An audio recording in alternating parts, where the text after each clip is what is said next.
Welcome to episode 97 of the Sports Daily College Basketball Podcast. I'm your host, Sean Vowells. We've got Joe Meade with us, too. And we're doing a live episode, Joe. It's Thursday at 8:20 p.m. right now. And we have got a couple of things that we want to talk about here. We've got first a couple Big Ten headlines we're going to get to, and then sort of the action that's happened today and how it's turned out on the bubble. So let's start in the Big Ten. We actually had some coaching news today that as recently as yesterday we didn't think was going to happen. But in the dead of night, Minnesota AD let Ben Johnson know that he will no longer be the head coach of Minnesota. Joe, with expectations and everything into the fact we said 7 wins last year with that roster was pretty good. We expected him to be given another year. It's clear that the Minnesota AD thought otherwise. What were your thoughts on the situation with Ben Johnson? I thought it was a pretty shocking move from Mark Coyle, and it kind of contradicts his general stance on the two main sports. Obviously, hockey at Minnesota is paramount. It's one of the few schools I could say that. But in terms of the way he was patient with, he's been patient with PJ Fleck. It's pretty much paid off. Richard Pitino until the tail end. And then to see this completely contrasted with the firing of Ben Johnson at like 2 a.m., that's insane. I thought, normally you sit on this for a few days, but this tells me pretty instant. This tells me pretty clearly that decision was made weeks ago. Well, yeah, they did it when they got back to their facility last night. But to do it then, that you're right. The decision was not made yesterday, that's for sure.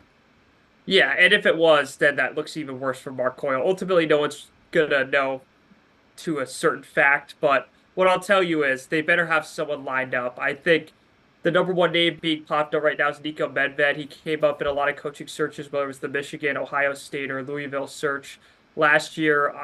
Colorado State's been a very solid program over the years, a team that's been pretty consistent consistently in the NCAA tournament as well. Really nice tempo of basketball, really good offensive basketball as well. So I think he's probably the leading candidate. But this was a year shot. I thought going in, the Big Ten was going to have no firings. I thought it was very possible a coach could leave, maybe take an upgraded job perhaps. But to say this was all my bingo card would be a lie.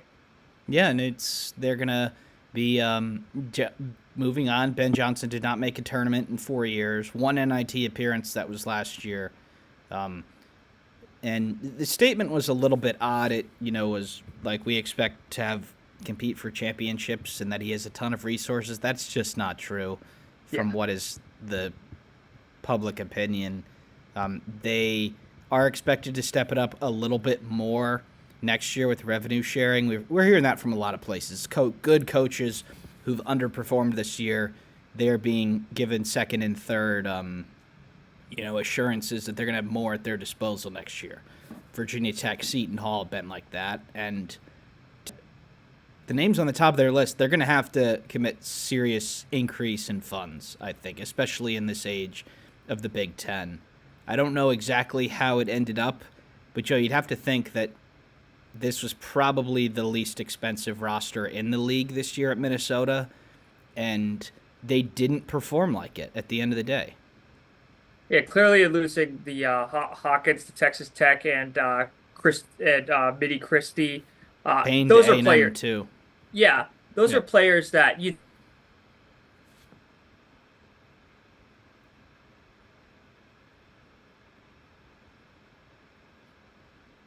Sorry, I lost you for a sec, Sean, but Yep, you're back. you would think as a power 5, power 6 program, you'd be able to keep one of those guys. They went 0 for 3.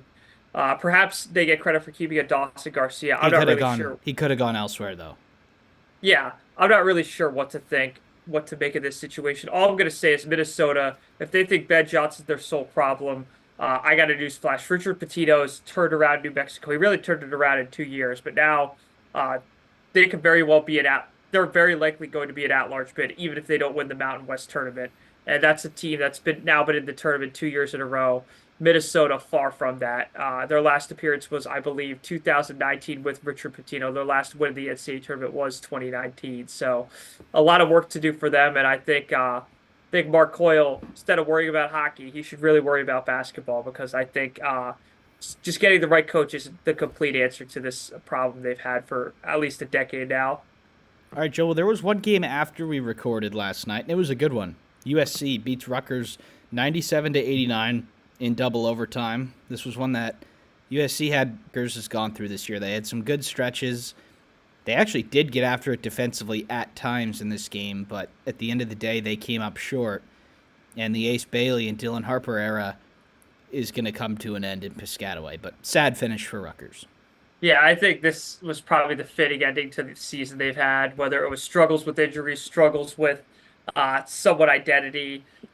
I think Steve Pikiell's probably learned a valuable lesson. I don't think less of him as a coach for taking this chance. You'd be crazy to turn down those two guys, but the way the roster was constructed, the lack of role players and the lack of depth, I think, is what he's ultimately going to face when he looks at what he has is probably exit meetings or end of year assessment for himself. So USC, I think Desmond Claude, this has been a theme we saw when USC went on that mini run in January and early February. He could take over games, whether it's against an Illinois, whether it's against a Rutgers. I think he could do it against any team in the country. Now, does that mean USC could beat any team in the country? Certainly not. I think their record reflects that.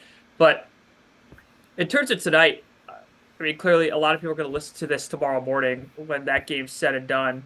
One thing I'll say is, should Purdue win this game, it's not necessarily a slack team that indicates a 500 record. USC is a very talented team. Eric Musselman at come March, he's good for at least a couple games or a couple good games. So definitely, definitely for a 14 seed in the conference tournament, USC is probably the best 14 seed you could imagine. And, playing 10 extra minutes on top of it, they do have their hands full tonight against Purdue. Purdue 10.5 point favorites on ESPN here, as the viewers can see.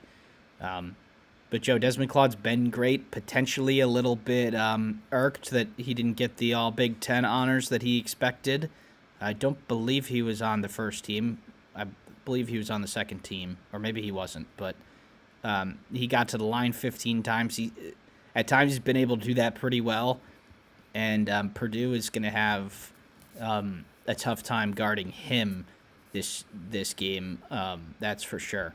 All right, Joe. Let's turn the page to today, Thursday, and we might bounce back and forth between the conferences here because there was a bubble team in action at noon. That was Indiana. Oregon wins 72-59. This game was pretty close for its entirety. Indiana kept hanging around, but just could not hit enough shots to win this, and it ends up being their worst offensive day of the season. Oregon looks pretty solidly on the 4 line now, Joe, and Indiana is going to be sweating come Selection Sunday.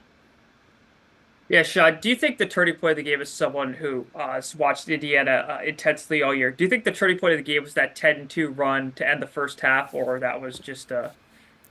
I don't think so, actually. No, I think this sort of the game script, as football people say, this was kind of very similar to how the Ohio State game went. They got down like 7-8, had a couple pushes to get back in the game. But the thing was, Oregon is too good to not punch back. They punched back and ended up winning. Ohio State didn't, and that's why Indiana won that game. But for Indiana to beat a good team, they have to make shots. They can't just effort their way across the line like they did against Ohio State. And I am not as panicked as some other people when it comes to Indiana. Lenardi has him out right now. He is very much too reactive to the results today, in my opinion. We'll go through bracketology when we get to these other bubble games. But, Joe, what was probably a chance to avoid the first 4 for Indiana it looks like they'll be headed there now. Yeah, and one thing I'll point out, I know a lot of people are going to be devil's advocate and talk about how Ohio State, they have a Bruce Thornton, they have a John Mobley, they have a Devin Royal who at the end of the year really came on. I think one factor you don't consider, though, is Dana Altman. Even though this is his rookie season, technically in the Big Ten, this is a guy, they just won a conference tournament last year. By March, his teams play very well. Jackson Shellstad, 6-13. Wouldn't say it was his best game, but he was effective, and he had help this time. He had TJ Bamba, he had Brandon Angel, and a really pretty forgettable game for Nate Biddle, too. So for Oregon to win this way, I think is really impressive against a team that's very likely going to be in the NCAA tournament. This is a team that's really turned around after their little February slide. Yeah, and I actually think Indiana did a fairly decent job defensively today. Shellstad really had to work for his 18. Biddle was 2 for 8. He did end up with 7, 8, and 6, which is a pretty good, nearly a triple double. But you know, again, they didn't really. Bamba was 6 for 9 for 17 points. A couple of those free throws came near the end, but defensively they certainly answered the bell. Now, offensively is where things went wrong. You look at the line for Galloway, 6 for 18, 15 points, 9 assists. He was really the only one creating at all for Indiana, so he did have to throw up a couple of bad shots.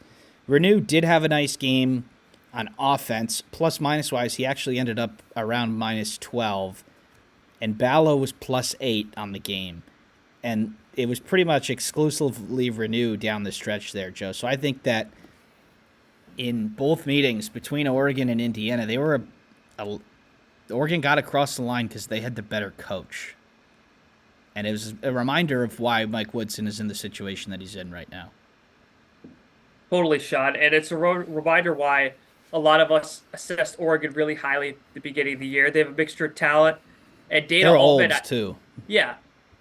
And I don't know, like, maybe it's because we get lost in the greatness we have in this country, with Tom Izzo, Matt Painter. I think Dana Altman's right up there, too, with those guys. We could discuss accolades and whatnot all you want. Dana Altman's been at this for 20-plus years. He's brought Oregon to a Final Four. He's brought them to multiple second weekends. And to be honest with you, Sean, the way they've played of late, it's going to be really hard to find a team that could prevent them from doing that, especially at a 13 and even at a 5-12 line. Yep, and they get Michigan State tomorrow. That'll be a good one. Two teams that are going into that game on big win streaks. And you'd have to give Oregon at least a 35% chance of winning that game. I think they're going to be a tough out there. Oregon is not afraid to get into an ugly game, which this one was at times. And Shellstad might be the best isolation player in the conference. So I'm actually looking forward to seeing what Oregon can do tomorrow. Back to the Indiana side for a second, Joe. Goody with 1 point, 0 of 5 from the field. Rice 0 for 5. Carlisle 0 for 2. Ballo 4 for 11. Indiana just did not shoot enough. 4 threes. They shot under 40%. They're not a team that can operate like that, and unfortunately for them, multiple players had off days offensively, and that is just, it's just going to be too much to overcome against a tournament team like Oregon. But unless you got anything else to add here, let's go to a couple of the other bubble games. Yeah, all good to go, Sean. All right, so we did have Ole Miss beating Arkansas in the SEC, but I don't think that Arkansas is really near the bubble. I think they're okay, clearly out of Dayton. We did have a game in the Big East that I want to hit, and this was a big one. This was between Marquette and Xavier at the Garden, a 4-5 matchup there. Xavier, we had below Indiana to start the day, Joe. They had a great chance to pick off a win against Marquette, and they led for probably 90% of this one, but it's Marquette that gets across the line. Ryan Conwell does have 38 in the loss for Xavier, but Cam Jones was equally as clutch down the stretch with 28 of his own. Marquette missed a big opportunity, Joe, to jump Indiana and potentially San Diego State, too. We'll talk about them later. But what a high-level basketball game this was. Xavier's still playing pretty solid ball, and Marquette picks up their first win over a tournament team since the beginning of January.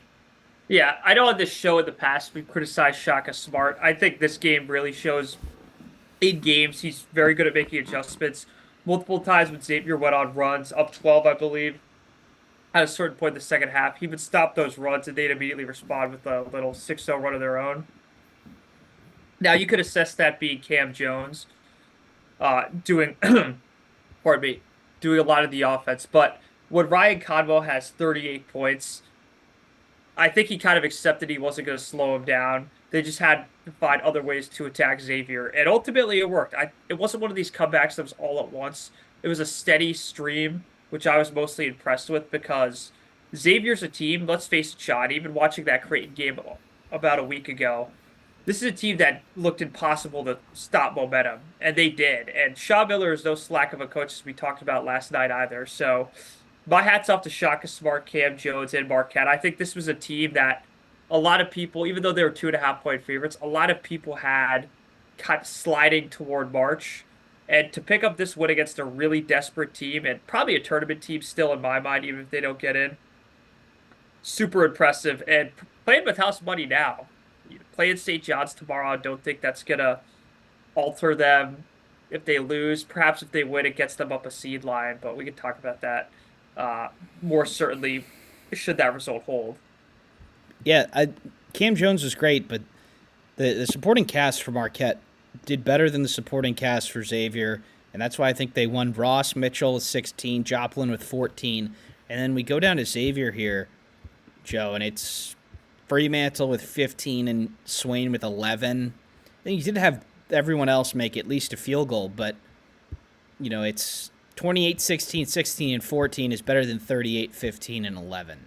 And I think that's actually more points for Xavier, but still, it was Conwell really was the only threat. He played great, but it always seemed like Xavier was in control. This one, Marquette storms back, and then instead of punching back, they just punched through, and Marquette wins this game. Big for them too, for their mentality going forward.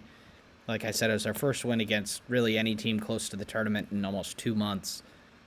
And Xavier's going to have to be a little bit nervous coming to Selection Sunday. But we did have 2 other bubble teams in action. We had North Carolina playing Wake Forest in a quad 2 game for the Tar Heels, and it is North Carolina that gets across the line here, 68-59. That essentially pops Wake Forest's bubble. And while this one might not be all that important for UNC, Joe, it does give them a crack at Duke tomorrow. And if you did not see, Duke's Cooper Flagg did leave the game with a pretty bad ankle sprain. And at this point, it looks like it'll be pretty it would be surprising to see Flagg suit up for Duke tomorrow. So North Carolina's going to get a chance at Duke without Flagg tomorrow. And while they may not have benefited much from this win, all you wanted is a chance, and North Carolina is in a much better spot than they were just last week. Yeah, Sean, this was a typical R.J. Davis legacy game. 5 of 6 from 3, 23 points. Had some support from a set triple off the bench, but this was his show. Let's face the facts here, Sean. And for Wake Forest, this is a team that has talent. You look at the roster, you have Hunter Salas, forward at 25, Efton Reed. Those are plenty of high caliber recruits from back in the day. Spillers as well. I think UNC wanted it more, quite frankly, Sean. You could say they out-talented them. I'm all for that argument too. But UNC they open up their phones just like the rest of us. They know what's at stake. And I don't know if the Flagg injury spurred them on necessarily, because they'll probably have a way better shot at Duke than they would have with him. But this game provides a lifeline to them. And I got to ask you this. This is the million-dollar question, Sean. If UNC loses close to Duke, it doesn't even matter if they lose big. Do you think, gun to your head, they're in on Selection Sunday without crazy bid stealers? No. I think they need to beat Duke. So North Carolina actually did slide in as my last team in today after taking the Ohio State spot. And Texas is, breathing down their necks. But there was a pretty significant gap between Texas and North Carolina, Xavier, Indiana, and San Diego State. Indiana and San Diego State were kind of a level ahead of Xavier, North Carolina, in my opinion. And Texas was significantly far behind. The only reason people left Texas there was because the chance that they could pull off some wins. Now they have 2 in a row, 1 quad 1 win, which pulls them closer. But to have Texas jump any of these teams, I'm not quite sure yet. North Carolina certainly won't. Maybe they jump Xavier and they rotate spots there, but I don't know if Texas were to lose tomorrow and North Carolina, I still think the Tar Heels probably don't have a better resume than Texas in that sense. But it is very, very interesting for North Carolina. I'll bring up the team sheets for a second. And now this is before today, but still, you've got here's the comparison area here. Now, Joe, I know you can't see this, but we do have a couple of Xavier and Indianas in there. This is really what the committee is looking at. Let's put a couple more teams in there. Let's put a Colorado State and a UC Irvine. And then today, Texas beat Texas A&M on a neutral. That's going to be Q1. Mm-hmm. Then we had North Carolina win Wake Forest neutral. That's going to be Q2. We had Xavier loss Marquette neutral. That's quad 1. And then we had Indiana loss Oregon neutral, quad 1. So, and then Boise State won neutral against San Diego State. And I don't believe Colorado State has played yet. Now, quick check on San Diego State. They're at 51 with a loss. You don't expect that to go up. So that's going to be a quad 2 win for Boise State there. So these are yesterday's numbers with today's results over here. And here's the important number for Texas and why I think they're a little bit farther behind than people are saying. We have the resume numbers here. This is typically what is used to compare the teams on inclusion into the field. And then predictives come more into play when you get to the actual seeding. And Indiana is significantly ahead of both Xavier, North Carolina, and Texas here. 41, 48 for Xavier, 47 for North Carolina, and 55 for Texas. Now, there's no sorts of possession or margins in this. This is win or loss. You'd expect Xavier to go down a little bit with their win, with their loss. You expect North Carolina to go up marginally with their win. Now, we're 33 games into the data, so one entry is not going to change things much. And then you have Texas at 55 with the best win of the day. They already have 6 quad 1 wins. This is their 7th. And their resume is still not great. So how much is that going to do? Is it going to bring them closer into the high 40s? Is it bringing them into the mid 40s? We're going to have to wait and see. But that's why I think, vaulting Texas into the field after today is a little bit of a little too much of a step ahead. Indiana still got a significantly better strength of record, KPI, wins above bubble, and then they're still likely to be behind North Carolina and Xavier tomorrow. So that's just sort of the bracketology look right now. If I had to guess, I think the order still stays the same, actually, with Indiana, San Diego State, Xavier, North Carolina, Texas, Boise State. Now, I'm going to have to make sure tomorrow morning, but that's not what you've been hearing if you've been watching ESPN. But that's my thoughts on this right now. And Texas, Joe, did get a big win. They beat Texas A&M in 2 overtimes. They will get a chance at Tennessee tomorrow. Now, if they win that, I think they have to be included, just from the fact if they get their 8th quad 1 win. But I'm not sure if you saw that game against A&M today, but it was a dogfight. It always looked like A&M was going to get across the line, but it's Trey Johnson and Tremont Mark who make enough shots, and at the very least, Texas is alive for another day. But what a performance from Rodney Terry and the Longhorns. Yeah, this was another performance. I kind of compared it to, obviously Iowa lost today, but teams that have been on the brink. We saw it in the Big Ten earliest because you had 15 of the 18 qualify, meaning 3 didn't. And we saw it on Wednesday, and Texas reminded me of the other teams. They shot the lights out. They went for every loose ball. And as I said for North Carolina, these kids opened their phones. The coaches opened their phones. Now, they can do the coach speak and the submarine talk all they want. We all know they know what this game meant to them, especially it being a rivalry game against A&M. I think that factor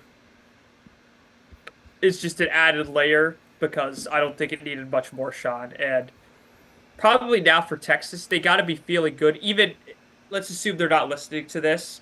At least I certainly hope they're not for their sake. They have to feel a lot better, and perhaps it springs them into a victory tomorrow against Tennessee. Again, another team I think that's really good, but susceptible to a defeat.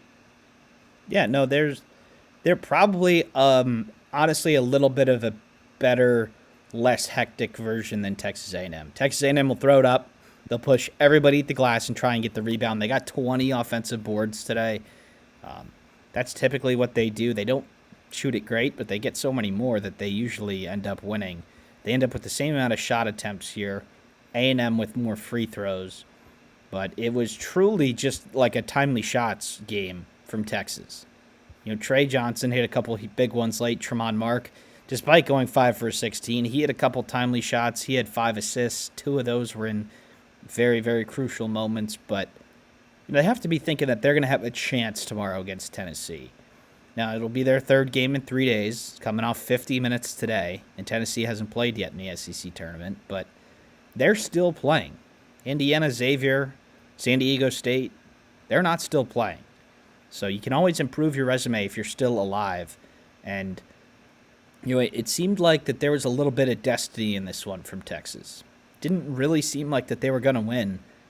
And at the end of the day, they had more points. So you have to give them credit. They already beat Texas A&M once this year, which honestly in there probably doesn't. They already have one win against them. So another one, not sure how much that'll help, but they're playing good basketball right now, probably the best of their season. They kind of got buried at home by Oklahoma late in the regular season, but they come back. They beat Vanderbilt yesterday. They beat A&M today. And they needed at least 2 wins to get themselves back in the conversation, and I think they are. Now, this is another thing. They're now 19-14 on the year.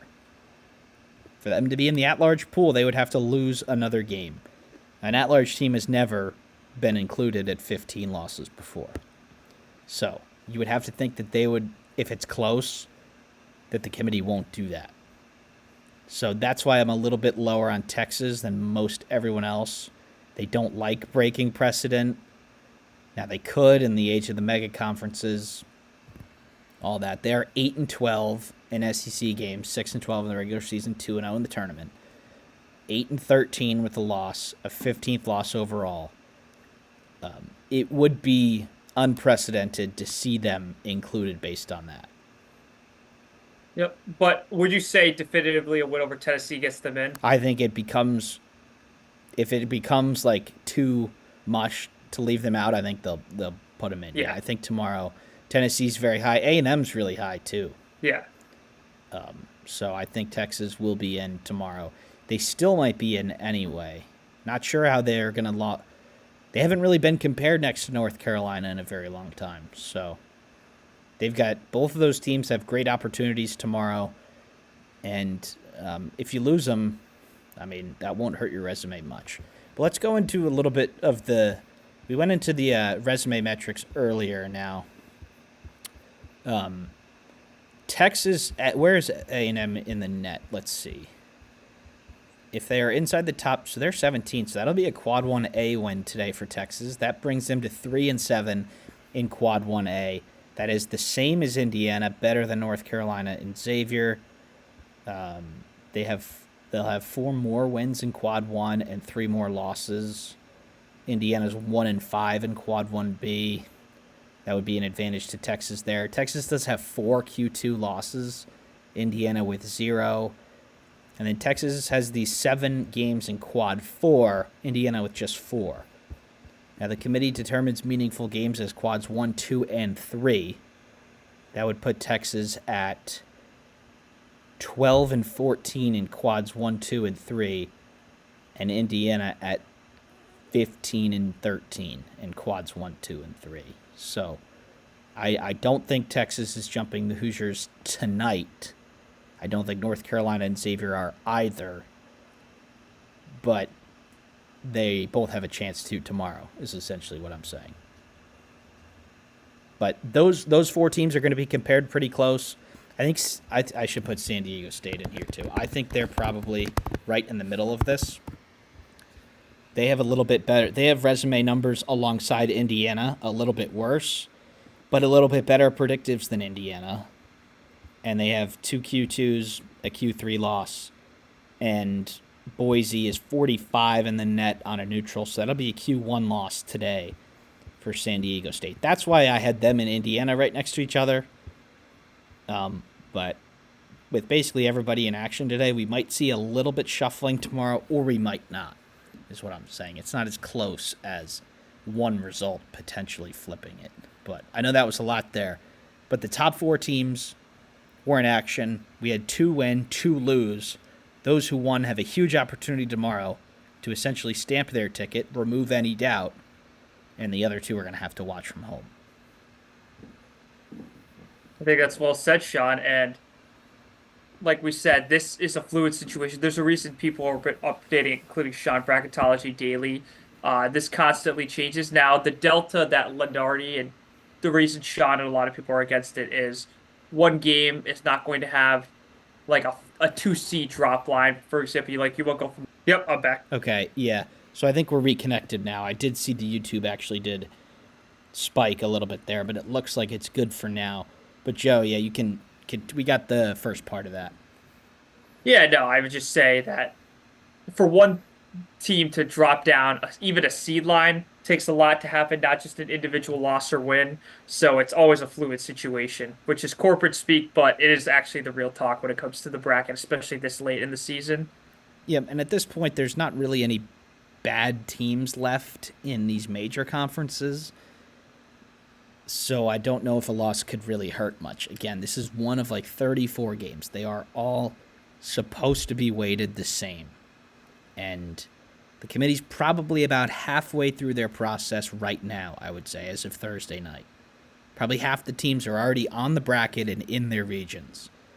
And it's not as if they're there to stay, but they have to vote and change it. And it's just much easier not to. So the committee would only change things if they have to, if you don't give them a choice. So, potentially a Texas, winning the SEC tournament, that would be something where they have to change things.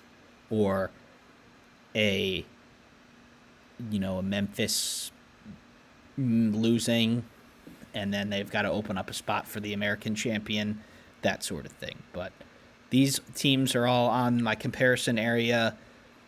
I think there's 4 spots for these. Let's see, these 8 teams right now. That could, of course, diminish as we go on.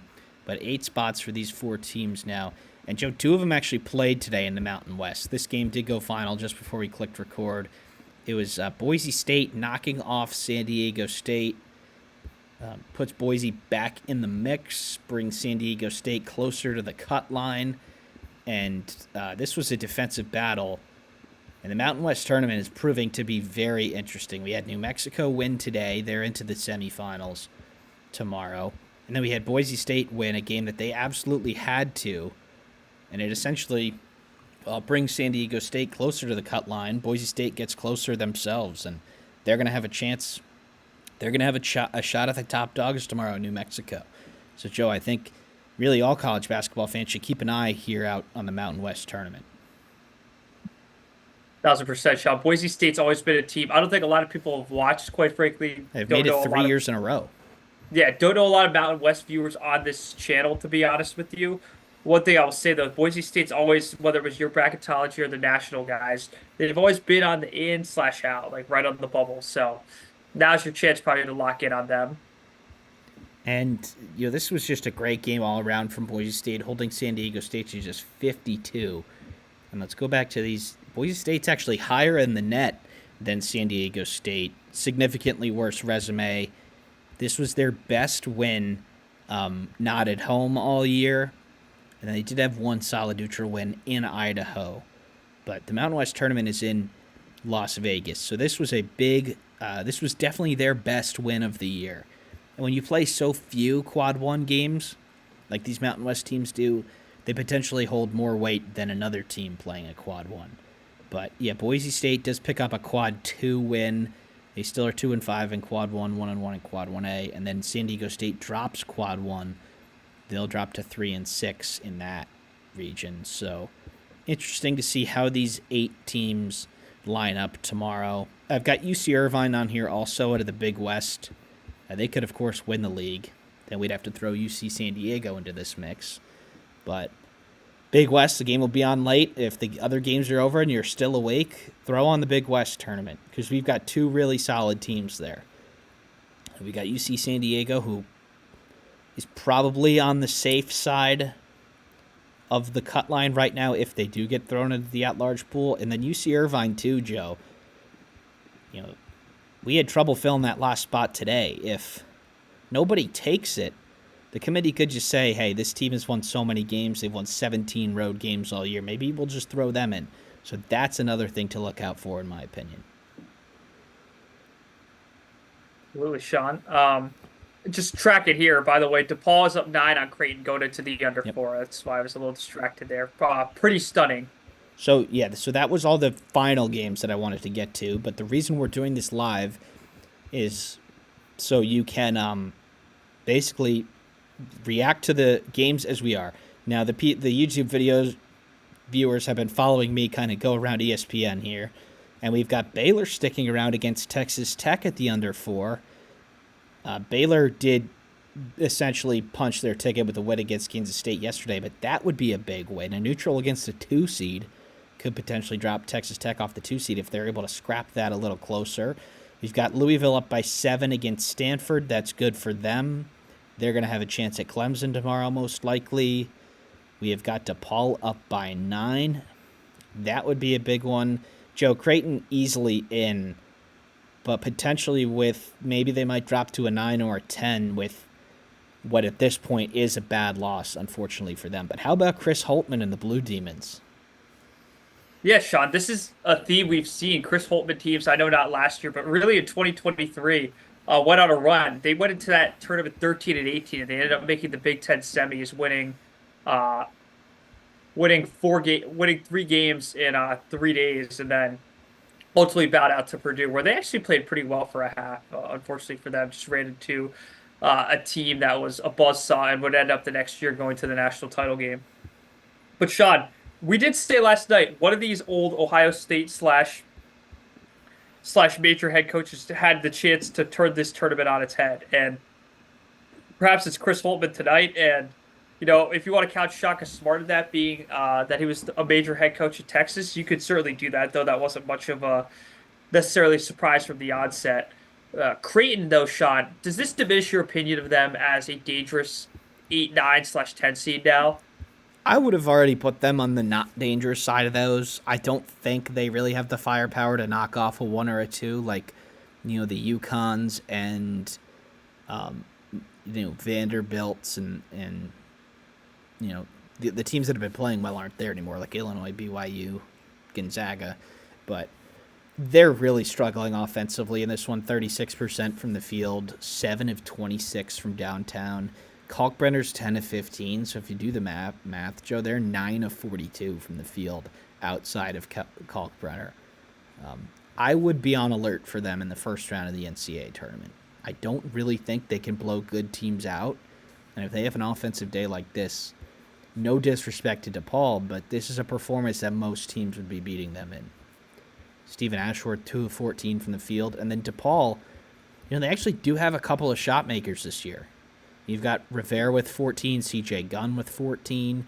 You're shooting 50% from the field, and at the last media timeout, Joe, it would be really, really tough if DePaul doesn't win it from here. Now, they haven't won it yet, and they're going to have to make some free throws, and Creighton can turn the ball over, but I think we did preview the Big East, and I said there might be some funny business happening down at the bottom of the bracket.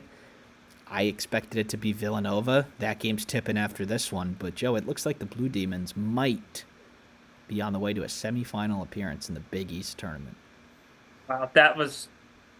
I had That's why Ben we're doing Johnson. it live. That's why we're I doing had it Ben live. Johnson being fired out of my bingo card. This was probably even further away from my bingo card. So, big credit to Chris Holtmann there.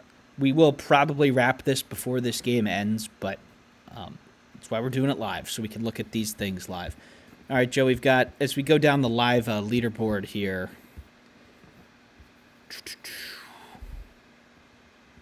we are going down. We have St. Joe's beating LaSalle. They're my pick to win the A-10. Love to see that. Keep staying live. We have Missouri beating Mississippi State at the half. Probably not a whole lot in that one, to be honest. Both the teams pretty solidly in. We have a couple of other smaller conferences in action. And then we've got USC Purdue tonight. We sort of already previewed that one. We've got Colorado State, who's still playing for a chance to get on the bubble. They need to stay alive. SMU Clemson, Oklahoma, Kentucky. Oklahoma probably clinched their bid yesterday, and then Villanova, UConn, and then Kansas, Arizona. So it might be 9 o'clock on the East Coast, Joe, but there's still 6 or 7 really good games on the slate for today, and we'll wrap this up by picking one you want to talk about. Probably Kansas, Arizona, because Kansas. They just beat them last week. Not only that, Sean. Let's face it. In spite of their underperformance this year, Kansas is the one, potentially 6 if they win this whole Big 12. But this is the one 6 through 9, probably 6 through 8 seed now. Literally, no one wants to see. I don't care if you're Duke with Cooper Flag. I don't care if you're Houston. I don't care if you're Houston couldn't, but I don't care if you're Auburn either.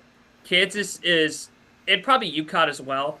Those are the circled 8 seeds no one wants to see in the second round. So I think people should pay major attention to this game, not in terms of seeding, but probably in terms of scouting to see, hey, what's this Kansas of March look like? We knew what Kansas in late January to February to now has looked like. It's not been good. I mean, even last night against UCF wasn't that good. You figure at some point a guy like Bill Self's going to figure it out, and especially after last year, you kind of felt like they gave up. Maybe at some points this year you felt the same way, but I think there's so many of them. Let's face it, Hunter Dickinson's the end of the road for him. I don't think giving up's really going to be much of an option for him. Yeah, and they did actually win with a couple of options for them who don't usually come through. AJ Storjo, our Big Ten fans will remember him from Wisconsin. He has had, truthfully, an awful season this year. He has not been the player that Kansas thought that he was, but yesterday he came up big. His season high with 17 points. He drags them across the line in double overtime, and they are in front of a home crowd, but having played 2 overtimes last night and having, Arizona, they were just beat by Kansas last week, so the odds are certainly not in Kansas' favor right now. They're only 3.5-point underdogs, but this is definitely one to look out for that'll tip in about a half an hour. If you've seen what happens here, you already know, but I would have to give the edge to Arizona right now, but who knows, Joe? This Kansas team, is what it is at this point, and it's probably good enough to avoid a first-round upset, if I'm being honest, whether they're a 6 or a 7. But then when it comes to a team that's better than them, playing them on a neutral floor, not sure that they'll be able to get the job done, and that's kind of exactly what's happening here. Arizona's the better team. It is on a neutral. Can they rise their level to a superior opponent? That's my question. Yeah. And, Sean, one last thing before we do wrap. This USC-Purdue game is a pretty big game. I know we're Big Ten-centric guys. If Purdue comes out firing tonight, I think that kind of sends a message to the bottom of the bracket. Right now, it's kind of penciled in Maryland or Illinois. No one's really considering a Michigan, especially USC or Purdue, getting past the semifinal to face a Michigan State or even a surprise team like an Oregon, Wisconsin, or UCLA in the final. But I think should Purdue come out firing tonight, you're going to have a whole new set of narratives running through your head for the Boilermakers, who, let's face it, they've been as cold as ever. For most of our Big Ten viewers, no, but for the national viewers, Purdue is probably as cold as Michigan, which is not a good thing. And USC, Purdue, or Michigan, one of those teams, Joe, is going to be in the semifinal. So who knows? Somebody's got to find something. Somebody has to win. You cannot have 2 losers, but that is a storyline there. These bottom of the brackets sometimes do produce these weird results where you're looking at, you are at a neutral site, you're there all day, perhaps you don't start the game when you're supposed to if the game before has gone over, and we have seen weird results here. So we're looking at Villanova, Purdue, Kansas tonight, and we'll hopefully be back tomorrow to recap tonight's action and then tomorrow afternoon's action before. Sean, something just happened in the Louisville game. Yeah, what happened? So the score ticker up here, Stanford came all the way back to tie it with 20-something seconds left, and now Louisville must have scored a 2 for the win. So Louisville gets away with one there against Stanford. They move on to the ACC semifinals, where they'll face the winner of Clemson and somebody. I believe it's Syracuse or SMU. I think it's SMU. Yeah. But Louisville, and by the way, Sean, we'll stay on for 10 more seconds. Creighton cut the lead to 3 with 40 seconds. DePaul's dribbling it out. Okay. 8-7. DePaul pops a three. Ooh, clank. All right. Creighton gets it back. We're not going to wait out a timeout. But, looks like they're just going to go. Are they down 3 Uh, with the ball? We fouling Down 3 with DePaul? the ball. 30 seconds. DePaul is not fouling. Playing it out. Oh Kalkbrenner. boy. Ashworth. Nope. Oh, they finally called the timeout, so Yep. we're not going to see the end of this Yep. live. I'm but- watching I've got the game cast up here, and they we did see the timeout a couple seconds before, but we're gonna end it here. Thank you everybody for tuning in. Please check out our shorts. We're rolling a bunch of those out now, trying to get some of our non-viewers to see the channel, and then look out for bracketology tomorrow morning, and then pretty much the same thing tomorrow. A couple quarterfinals, more semifinals, and we're one day closer. So.